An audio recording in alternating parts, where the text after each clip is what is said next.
Alors, sur la fraude, non. Sur la fraude sociale, ce PLFSS, comme le PLF d'ailleurs, propose déjà un certain nombre de mesures importantes.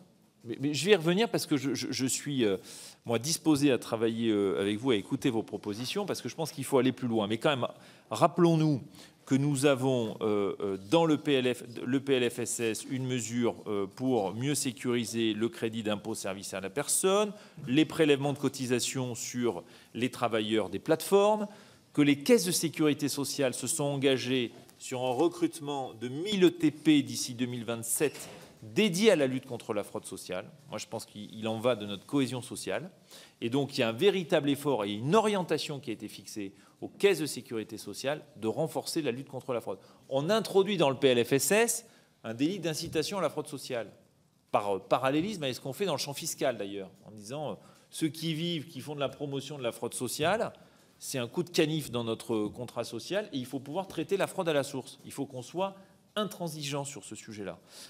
Et donc, chacune des caisses de sécurité sociale a des plans d'action, certains même des moyens renforcés pour mieux lutter contre la fraude.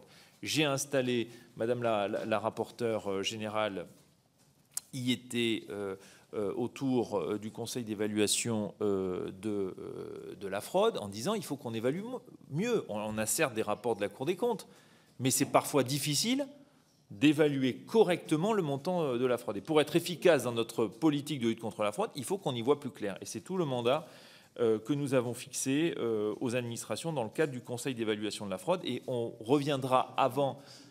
Non, il manque, honnêtement, on a des trous dans la raquette très importants. Et d'ailleurs, l'assurance maladie était là pour mieux évaluer le montant de la fraude. Il y a un travail à conduire.